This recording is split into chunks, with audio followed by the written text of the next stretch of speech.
Nous sommes très honorés de vous avoir avec nous ce soir. Monsieur Jean Tullard, vous êtes un universitaire mondialement connu.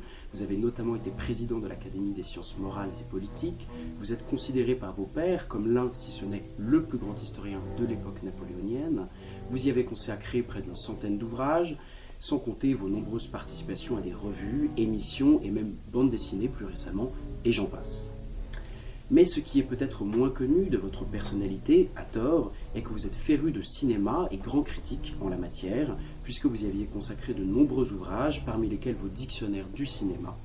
C'est donc avec cette double casquette que nous souhaitons aujourd'hui vous interroger sur le dernier né des studios d'Apple TV+, distribué par Sony Pictures, réalisé par le renommé Ridley Scott, avec en rôle phare Joaquin Phoenix dans le rôle de Napoléon et Vanessa Kirby dans le rôle de Joséphine. Ce sont donc de grands noms. Que pensez-vous d'un tel casting?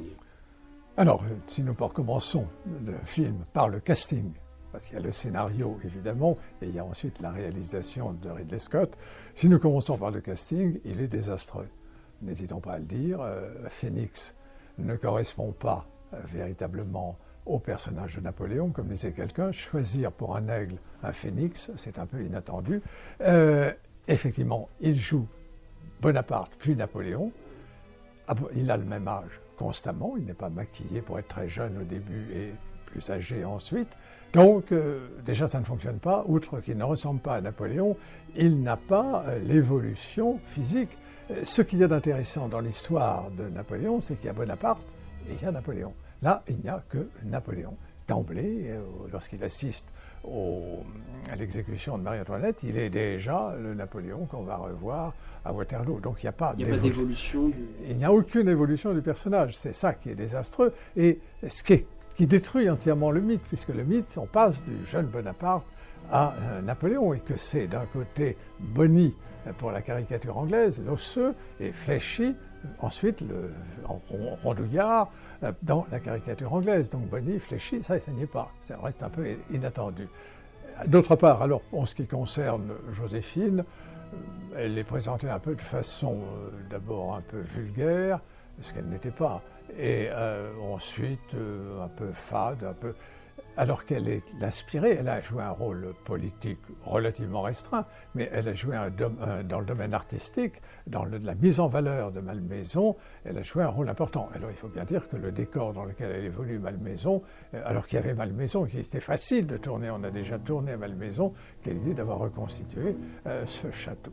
Donc le casting ensuite est désastreux dans la mesure où Talleyrand ne ressemble pas du tout à Talleyrand, enfin, on ne sait pas pourquoi Junot, enfin on le voit sans trop savoir même qu'il interprète, on se perd littéralement. Fouché, qui est un personnage clé, on l'entrevoit une fois, et alors le pire véritablement, c'est le 9 Thermidor, c'est Robespierre.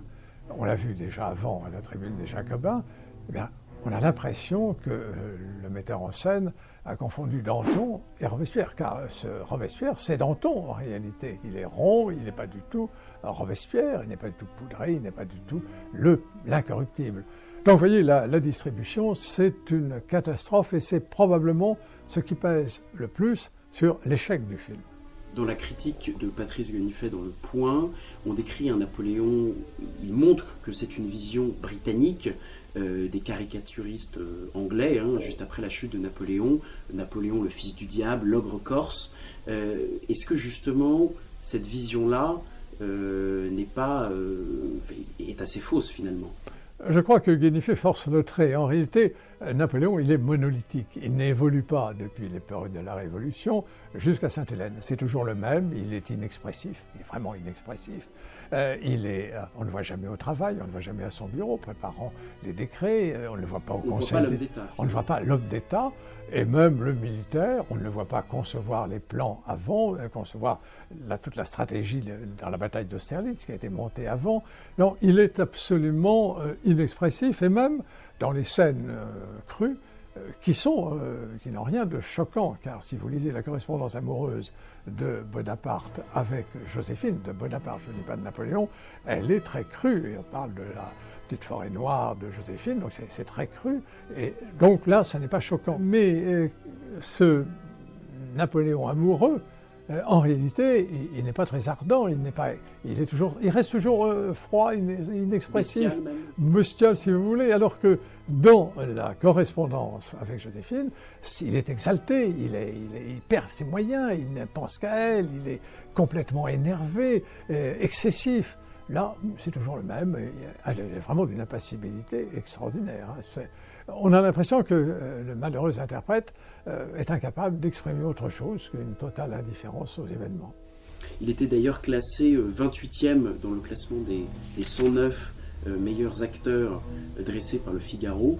Est-ce que vous, notamment derrière Christian Clavier par exemple, dans sa série de téléfilms en 2002, est-ce que vous trouvez que c'est mérité, est-ce que vous trouvez que c'est justifié? Alors il y a, effectivement, je vendais jadis une conférence qui était les 12 Napoléons. 12 les 12 Césars de Suétone, donc le 12 Napoléon, 12 interprètes. Et évidemment, je glissais d'excellents interprètes.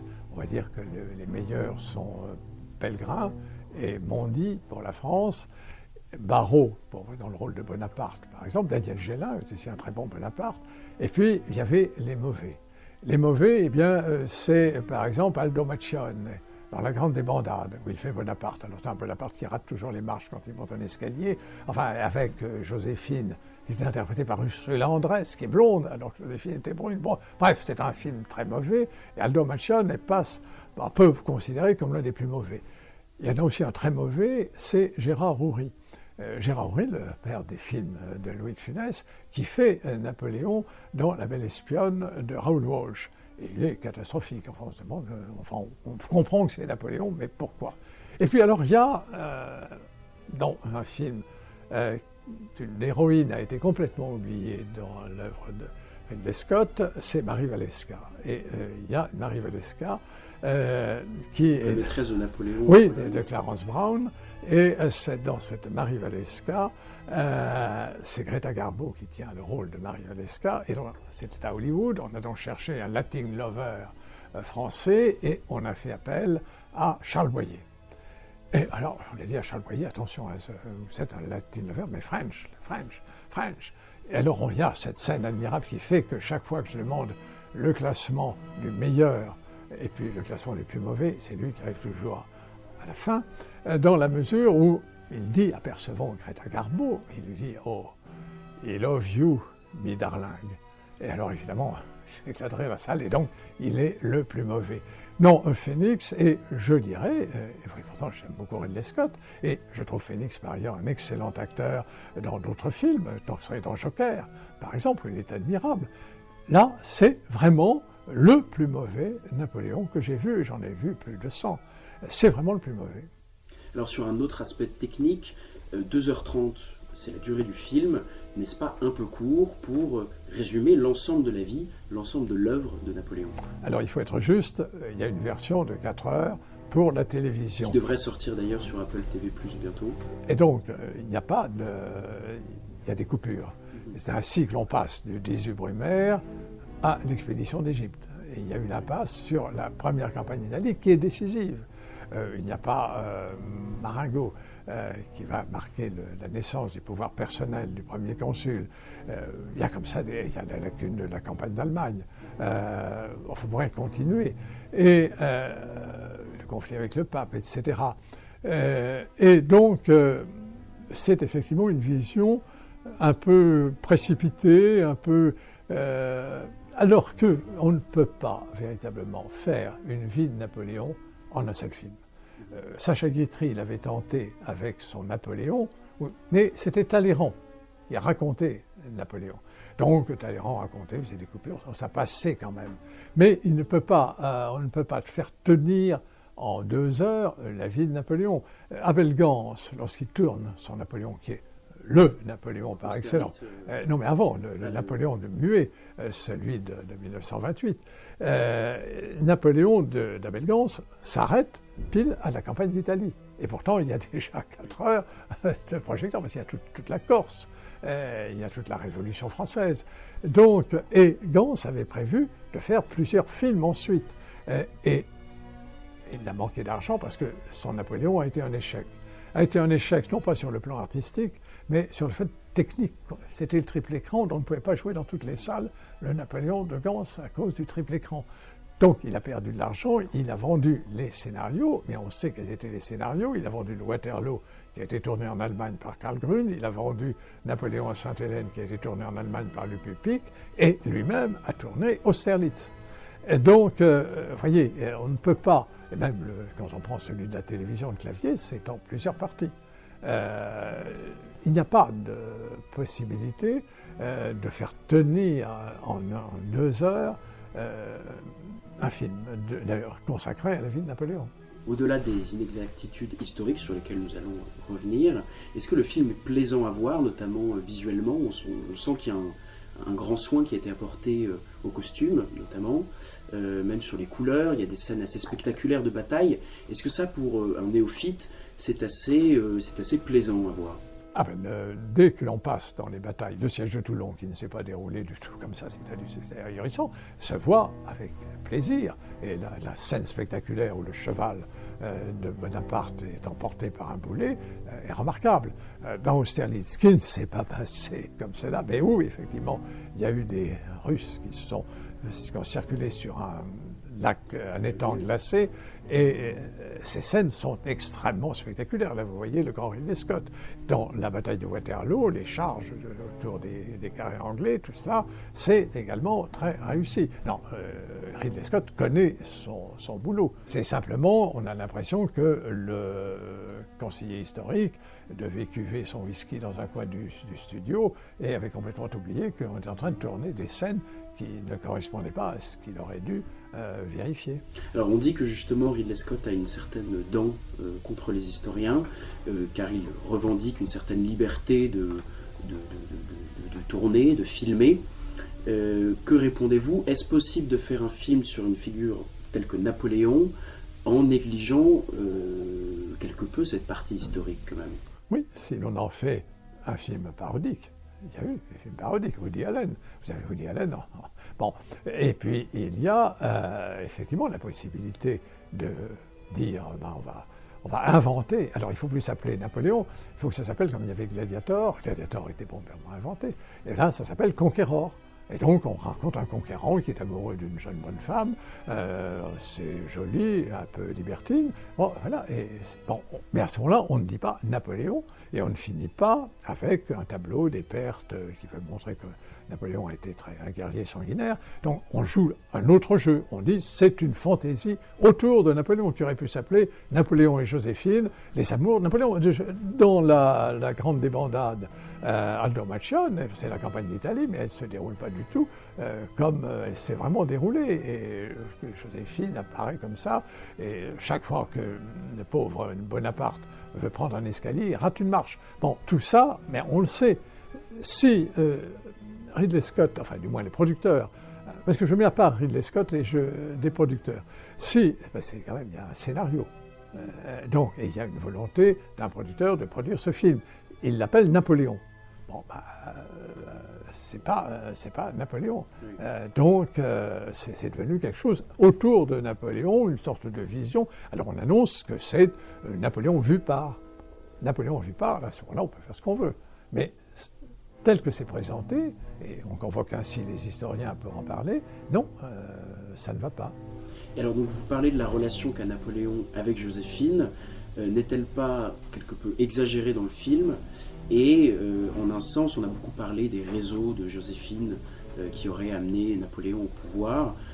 Jusqu'où cela est-il vrai? On a l'impression qu'il y a une dépendance de Napoléon vis-à-vis de Joséphine. Est-ce vrai? Ou Napoléon est-il plus un homme qui s'est construit tout seul, comme les Américains aiment à le croire, un self-made man? Alors, la réponse, elle est dans un livre que j'ai publié, c'est-à-dire la correspondance authentique d'après les archives nationales. C'est-à-dire, il n'y a pas de lettres fausses ni quoi que ce soit. La correspondance intégrale de Napoléon et de Joséphine depuis la rencontre jusqu'à pratiquement à la mort de Joséphine. Et vous voyez très bien qu'il y a une passion amoureuse, insensée, d'une sensualité étonnante de la part de Napoléon, au point que les premières lettres d'amour à Joséphine figurent dans toutes les anthologies de la littérature amoureuse, tellement elles sont très crues. Oui, bon, enfin, je ne ferai pas de citation, mais j'en ai en tête, et, mais ce ne serait pas convenable, mais donc, sont très très crus, et il est absolument obsédé, alors qu'il mène la campagne d'Italie, qu'il joue toute sa carrière sur cette campagne d'Italie, il ne pense par moments qu'à Joséphine. Et puis, une fois qu'il est devenu premier consul, déjà, ça se refroidit, et ensuite, on voit très bien que les lettres sont ma chère amie, tout ça, c'est un bon mari. Il n'y a plus de raison. Non, c'est simplement, il ne s'occupe plus d'elle. Il a tellement d'affaires dans la tête que, bon, Joséphine passe au second plan. Et progressivement, ça se refroidit d'autant plus qu'elle, et ça c'est dans le film, elle ne lui donne pas d'enfant. Et il a besoin, à partir du moment où il est empereur, d'ailleurs Joséphine sait d'emblée, à partir du moment où il est empereur, qu'elle va être condamnée si on découvre que Napoléon peut avoir des enfants. Et donc, c'est tout le problème qui va être récurrent. Et alors, il y a la dame, pardonnez-moi sur le truc, la demoiselle d'honneur de Joséphine qui va dire, oui, oui, rassurez-vous, le sperme de Napoléon, c'est de l'eau. Bon, il y a tout un aspect dans les rapports avec Joséphine qui est rendu un peu dans le film, et elle ne donne plus d'héritier. Et donc, à partir de ce moment-là, elle est condamnée, elle le sait, et elle, qui jusqu'alors était très froide. On n'a pas les lettres de Joséphine, paradoxalement, mais on devine, d'après le ton de Napoléon, qui dit « mais tu ne m'écris pas, mais tu ne me donnes pas de nouvelles », etc., que donc elle est très froide, et tout à coup, après, disons, 1808, surtout après la rencontre avec Marie Walewska, ça se renverse. C'est-à-dire c'est Joséphine maintenant qui devient amoureuse, on le devine par les lettres de Napoléon qu'elle importune un peu, donc sur la fin, il y a tout à coup, pas à l'île d'Elbe, là c'est la monstruosité du film, il revient pour retrouver Joséphine qui était morte un an auparavant, mais à Sainte-Hélène, il en parle avec une certaine émotion, au fond, c'est elle. D'autant que le malheureux, il faut dire, Napoléon, dans la vie amoureuse, n'a pas été gâté, parce que Joséphine le trompe, on la voit dans le film avec Hippolyte Charles, et puis ensuite Marie-Louise le trompe avec Népergue. Donc, et ça, alors quand on dit, on sent que Ridley Scott n'aime pas Napoléon parce que, vous savez, il y a Napoléon cocu, etc., tout ça, avec une certaine délectation, en réalité, c'est vrai. Il n'a pas inventé. C'est vrai, Napoléon est cocu. Bon, c'est un admirable conquérant, mais il est trompé par Joséphine, et ensuite, après qu'il soit parti à Sainte-Hélène, évidemment, et même un peu avant, quand il est à l'île d'Elbe, il est trompé par Marie-Louise, qui ne le rejoindra jamais. On peut dire pour Joséphine que c'est par tempérament. Marie-Louise, c'est la cour d'Autriche qui l'a poussé dans les bras de Népergue pour le faire rompre avec Napoléon. Mais en tout cas, Napoléon, en amour, n'a pas eu de chance. Donc vous parliez des inexactitudes historiques telles que l'énormité qui fait mourir Joséphine un an après. Oui. Quelles sont les autres grosses erreurs que vous avez vues et qui vous ont choqué? D'emblée, c'est Marie-Antoinette à la guillotine. Non seulement, d'abord, elle embrasse ses enfants, elle n'a pas eu le temps de les embrasser, elle n'est plus avec eux, et elle va à l'échafaud dans une robe très chic. Et quand elle monte à l'échafaud, il y a ce geste admirable, elle retrouve sa robe. C'est comme si elle montait l'escalier à Versailles. C'est tout à fait un geste très élégant pour monter les marches de l'échafaud. Et quand elle arrive sur l'échafaud, on découvre qu'elle a ses cheveux qui lui tombent jusque sur les épaules, alors que c'était classique, on coupait les cheveux des condamnés à mort. Donc, et alors il y a une complaisance là, c'est le côté un peu morbide de Ridley Scott, une complaisance à la tête dans la guillotine, tout ça, bon, elle n'est pas injuriée lorsqu'elle va à l'échafaud par un public qui lui jette les différents objets. C'est une image caricaturale de la Révolution. Et ça continue avec la chute de Robespierre. Robespierre, on l'a manifestement confondu avec Danton.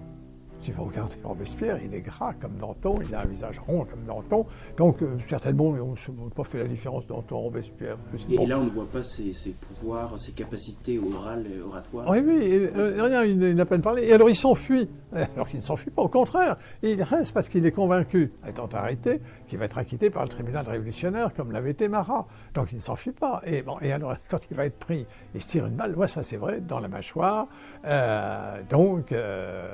c'est vrai, mais bon, c'est pas lui, c'est pas Robespierre, et ça s'est pas passé comme ça le 9 Thermidor. Le 18 Brumaire, bon, ne se passe pas non plus de cette façon ridicule où Napoléon est projeté par terre, car il y a une tendance à vouloir projeter tous les personnages par terre. Je ne sais pas si c'était une obsession de Ridley Scott, enfin, ils sont toujours projetés par terre, alors que ça ne s'est pas du tout passé comme ça. Le 18 Brumaire, c'est vrai, on le dit, ça ne se passe pas à Paris, ça se passe à Saint-Cloud, mais bon, ça... Pour la campagne d'Égypte, le boulet de canon sur la Ah, alors là, on ne comprend pas. Alors ça, c'est véritablement incompréhensible. Pourquoi avoir fait ça?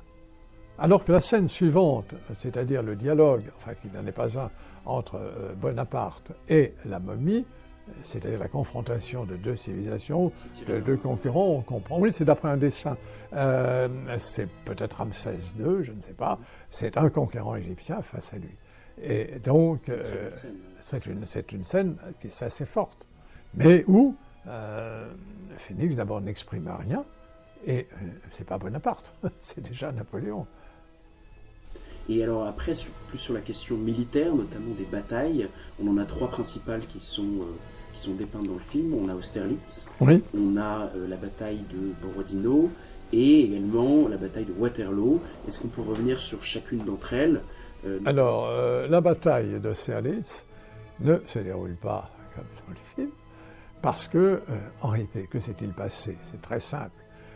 Les Austro-Prussiens, les Austro-Russes, c'est-à-dire le tsar et l'empereur d'Autriche, sont installés sur le plateau de Pratzen.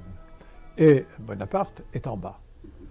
En réalité, s'il ne se doute pas, c'est que c'est Bonaparte qui les a amenés sur le plateau de Pratzen et Bonaparte est en bas. Donc, si Bonaparte veut les attaquer, il faut qu'ils montent sur le plateau. Alors, vous voyez, la charge ralentit, donc immédiatement, ils sont décimés par le feu des Austro-Russes. Donc, que va faire Napoléon? Eh bien, il est au bas du plateau et il se rend compte que ça va être très redoutable. Donc, on ne va finalement pas attaquer, on va se replier sur Vienne. Et donc, il fait fin à un mouvement de repli. La nuit tombe, donc les autres ne voient plus rien en bas, et ont l'impression qu'effectivement, il s'en va. Parce qu'effectivement, c'est absurde d'aller attaquer le plateau, il va essuyer des pertes considérables. Donc, il s'en va. Ah. Et en même temps, si on regarde bien, on découvre que son aile droite est complètement dégarnie. Alors, si on descendait du plateau pour aller lui couper la retraite en enfonçant cette aile droite, ça va être un jeu d'enfant, où se commande Davout, donc on écrase Napoléon, on le prend entre le plateau et le reste, et l'armée. Donc, au petit matin du 2 décembre, les Austro-Russes amorcent le mouvement de descente. C'est-à-dire que, descendant, ils présentent le flanc à une attaque. Ils ne sont plus en situation défensive. Ils sont au contraire en mouvement avec pratiquement l'arme sur l'épaule et les canons qui sont tirés. Donc, ils sont dans une situation de mouvement. En bas, Napoléon n'est pas arrêté parti. Au contraire, à la faveur de l'obscurité, rassembler son armée au bas du plateau, sauf Davout qui est à l'aile droite, donc, mais qui lui sait qu'il va être attaqué, donc qui a pris des positions suffisantes pour pouvoir au moins résister. Quand le soleil d'Austerlitz, le fameux soleil d'Austerlitz se lève, Napoléon voit que l'ennemi est en mouvement sur le plateau, il n'est plus dans le système défensif. Il comprend qu'il a réussi, que son plan a réussi. C'est une des plus belles pages de Tolstoï dans Guerre et Paix. Il enlève son gant pour sa main, sa admirable main, dit Tolstoï, qui pourtant ne l'aime pas, il enlève son gant, c'est le signal de l'attaque. Et alors immédiatement, Soult, Ney, Murat, ils sont tous là, tous les maréchaux sont là. Ils s'attaquent le plateau, une armée en mouvement, c'est-à-dire qu'ils l'enfoncent. Alors ceux qui ont commencé à descendre pensent qu'ils vont enfoncer Davout, mais Davout les attend. Alors bien entendu, ça va être une lutte très acharnée quand même, parce que Davout est en nombre inférieur. Mais Davout, qui est probablement le meilleur maréchal de Napoléon, résiste parfaitement.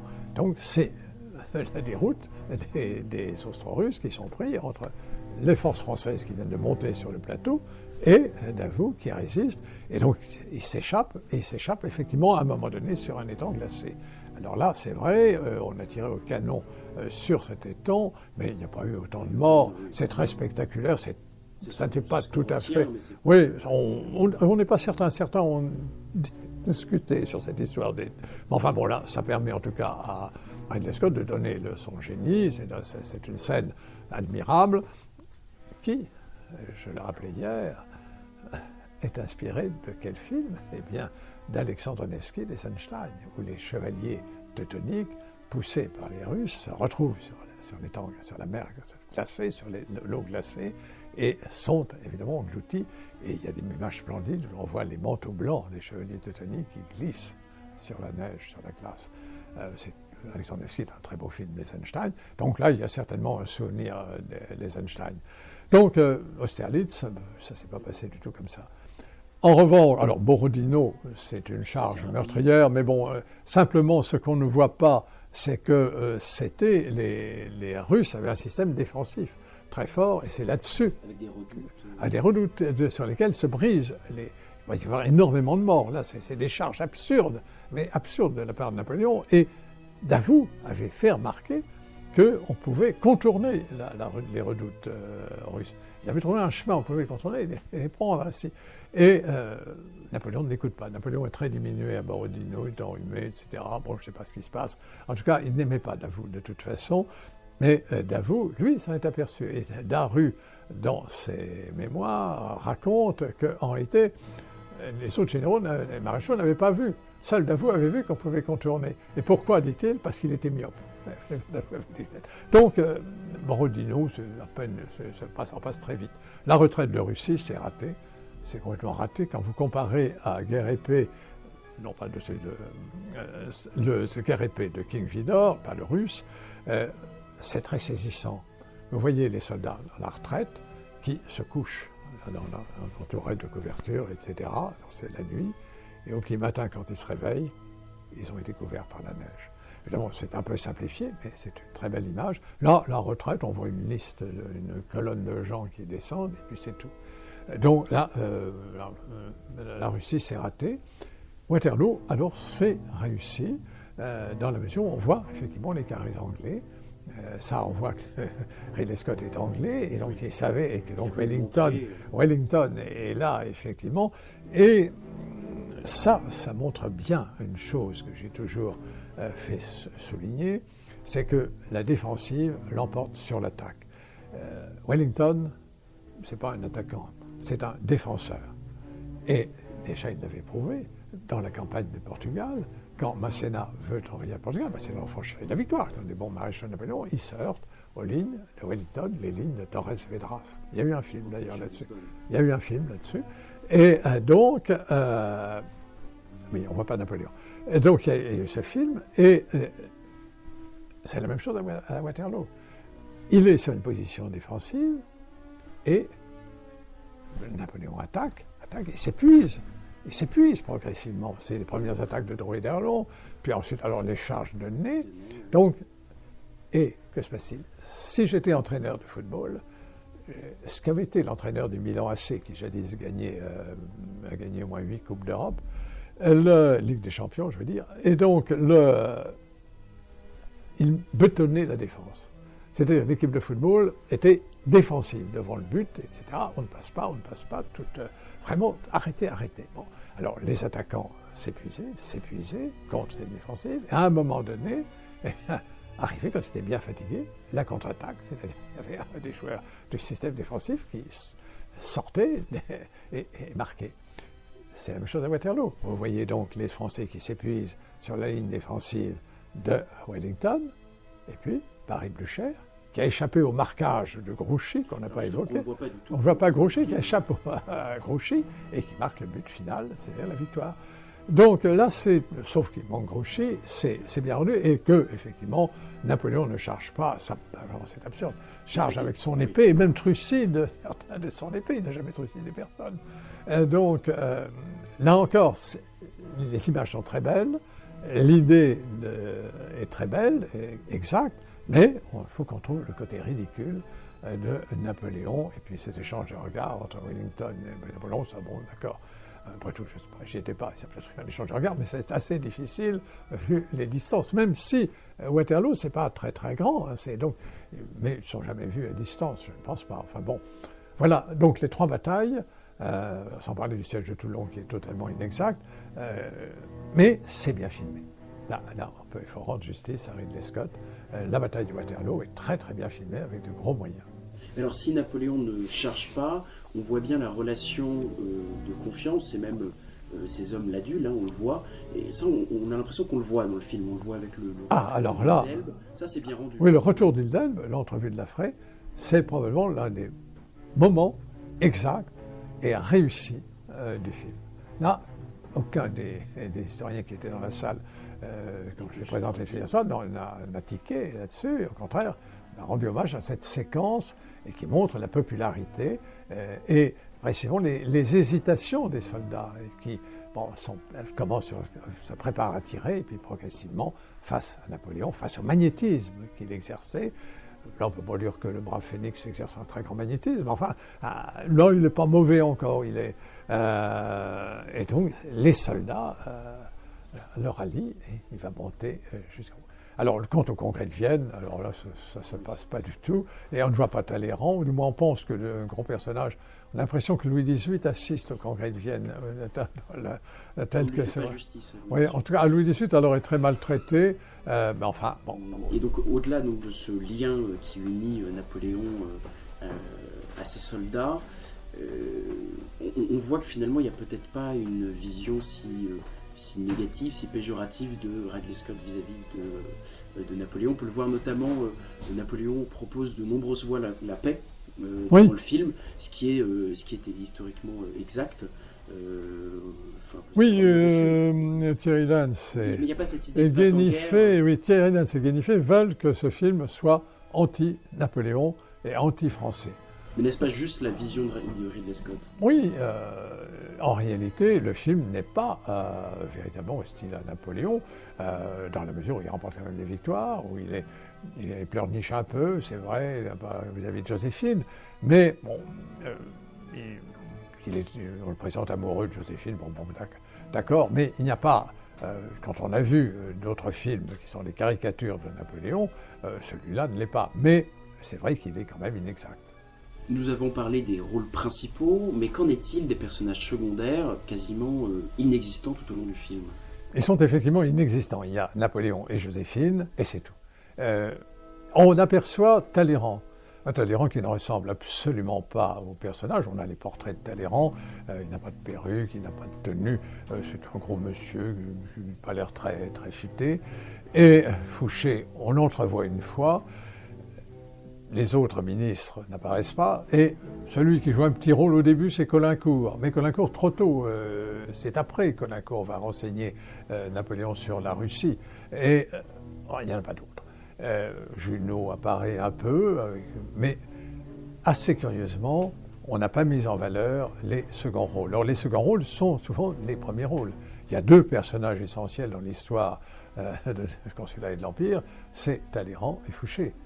Talleyrand, qui est le ministre des Relations extérieures, corrompu, enfin tout ce que vous voulez, Fouché, qui invente la police moderne comme ministre de la police générale, ces 2 personnages n'apparaissent pas. Or, c'est eux qui lèvent le rideau de l'histoire du Consulat de l'Empire, car c'est Talleyrand qui va acheter Barras, enfin avec l'argent évidemment des conspirateurs, qu'il gardera d'ailleurs pour lui, et c'est Fouché qui, ministre de la police, bloque Paris, ferme Paris, permet au coup d'État de se dérouler à Saint-Cloud sans intervention extérieure. Il lève le rideau et il le ferme en 1815 lorsqu'ils vont chercher, c'est la 2e abdication de Napoléon, lorsqu'ils vont chercher Louis XVIII à Saint-Denis, et c'est là qu'est l'admirable page de Chateaubriand dans les Mémoires d'Outre-Tombe, il les voit passer, le vice appuyé sur le bras du crime.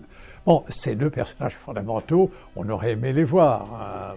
Je ne parle pas des autres, on ne voit pas de nez, on ne voit pas Murat, qui est quand même essentiel. On ne voit pas, sauf au moment du sac, à peine.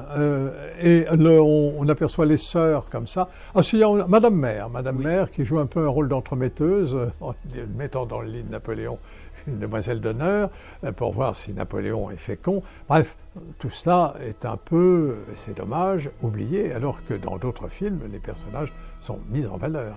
Au-delà des personnages, du film, est-ce que ce film se tient? Dans le sens, y a-t-il un souffle, y a-t-il quelque chose, un supplément d'âme qui finalement pourrait le permettre de l'inscrire au panthéon des films sur Napoléon?